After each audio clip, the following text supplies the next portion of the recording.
Welcome back, focused learners, to another explainer. Today, we're diving headfirst into a really fascinating cognitive mystery: how our brains actually process and comprehend spoken language.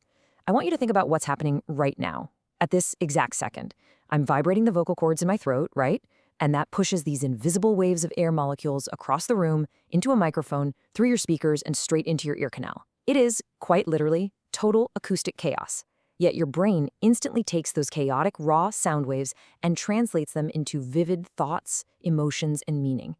It's this highly complex, high-speed operation happening right between your ears. And today, we're going to decode exactly how it works. Okay, let's dive into this. So, how do we actually understand spoken words? Think about the last time you listened to a friend tell a story at a really loud party. Did it feel effortless? Probably. But listening isn't just this passive act where you sit back and let sounds wash over you. There's a massive difference between hearing and listening. Hearing, well, that's merely a biological function of the ear. It's totally passive. Listening, on the other hand, is this incredibly active, dynamic neurological mystery unfolding in your brain in mere milliseconds. It demands intense, active mental involvement to receive, attend to, and correctly interpret messages. It's exactly why you sometimes completely misunderstand a song lyric. Your brain is actively guessing what the words are and sometimes gets it hilariously wrong. If your brain isn't fully engaged, you are hearing, but you certainly aren't listening. Here's a quick roadmap for today's explainer. First, the active process of listening. Second, top-down processing explained. Third, bottom-up processing explained. Fourth, comparing the two processes. And finally, the complementary relationship. Let's get started. Section 1. The active process of listening. More than just hearing. Section 2. Top-down processing explained. The big picture.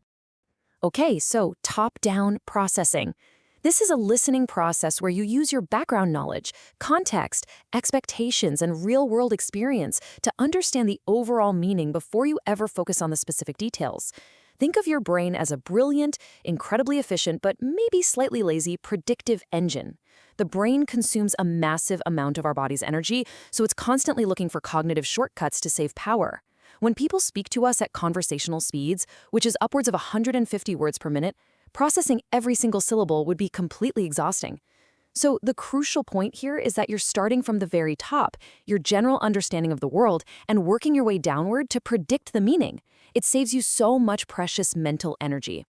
When your brain goes into top-down mode, it executes these 6 steps almost instantly.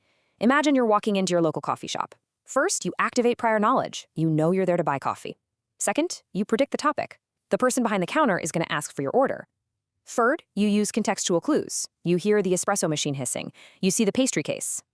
Fourth, you identify the main idea, an exchange of goods. Fifth, you infer what the speaker actually means before they even finish their sentence. And finally, you confirm or modify your predictions as the person keeps talking. Maybe instead of asking for your order, they say, "Oh, actually, we're out of oat milk." You are quite literally predicting the future of the conversation on the fly. Let's look at another one. Imagine walking into a crowded, dimly lit bistro on a Friday night. Plates are clattering, loud jazz music is playing, and 50 people are talking all at once. The host walks up, smiles, and says something that sounds to your ears like, "We ally see, may you."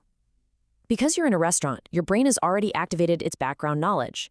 Before the host even finishes speaking, your top-down processing has used the environment to anticipate the entire interaction. You don't need to analyze every single syllable over the loud jazz music because your brain preloaded the social script for a restaurant. You just automatically reply, "Yes, a table for 2, please." Picture yourself driving down the highway during a severe thunderstorm. You have the radio on, but there's terrible static. The forecaster says, "Tomorrow will be crackle with heavy rainfall." Now, you completely missed the specific word, cloudy. Does your understanding of the sentence fall apart? Do you suddenly think tomorrow will be spaghetti with heavy rainfall? No way. Your background knowledge of weather forecasts and your grasp of the words tomorrow and rainfall allow your brain to essentially hallucinate the missing word. You fill in the auditory blank spaces seamlessly with logic. You just don't need every piece of the puzzle to see the full picture. Section 3, bottom-up processing explained. The building blocks. But what happens when you don't have that big picture context to rely on? Well, that is where bottom-up processing comes in. This is a listening process that focuses on decoding individual sounds, words, phrases, and grammar to build meaning step by step from the absolute smallest units. This is the exact opposite of top-down. Your brain has to act like a meticulous detective at a crime scene. Instead of using the big picture to guess the details, you're forced to take the absolute smallest details, the raw phonetic sounds, the vowels, the consonants, and painstakingly stack them together like bricks to eventually construct a house. Look at how incredibly methodical this is. To execute bottom-up processing, your mind must step through these 5 stages without any shortcuts. Let's say someone says the phrase, "the cat sits." 1. You recognize the raw speech sounds, the sharp k sound, the flat a, the hard t. 2. You stitch those sounds together to identify the actual word, cat. 3. You understand the grammar, realizing cat is a noun and sits is a verb. 4. You combine those words into a full sentence structure. And 5. You construct the overall meaning and picture the feline sitting down. It is strict, it is precise, and it requires an exhausting amount of cognitive concentration. Think about when you're on the phone with your bank, or maybe your accountant, and they're reading off a routing number to you. 9876543. In this real-world scenario, bottom-up processing is absolutely mandatory. If the person says 987, your brain can't simply use top-down context to jump in and say, aha, the rest must be 6543. Your background knowledge is totally useless here. You must rely purely on your bottom-up decoding skills to catch and log every single individual digit accurately. You cannot guess, you can only decode. The same exact logic applies to precise classroom instructions. Open your books to page 25. As a listener, you have to accurately identify each individual word. Open, books, page 25 to successfully execute the task. Think about the consequence of failing to use bottom-up processing here.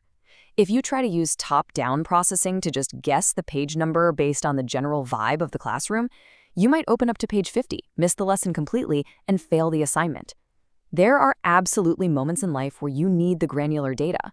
Section 4. Comparing the two processes. Big picture versus fine details. When we put these two distinct modes of comprehension side by side, the contrast is really fascinating. Notice the starting points here. Top-down starts high in the clouds with the main idea. Bottom-up starts down in the dirt with the individual sounds. Top-down focuses on the overall meaning, while bottom-up focuses on detailed language elements and pays special attention to the speed. Because top-down relies heavily on context and prediction, it's usually lightning fast. It just skips right to the finish line. Bottom-up, on the other hand, is a much slower, highly deliberate method, trudging through the mud of syntax and syllables, perfectly suited for deep, precise comprehension. So the absolutely crucial point is that they require entirely different tools from your cognitive toolbox. Top-down processing requires worldly experience and strong inference skills, but bottom-up processing, that requires strict, rigorous mastery of vocabulary, exact pronunciation, and grammatical rules. This brilliantly explains why learning a new language is so incredibly exhausting.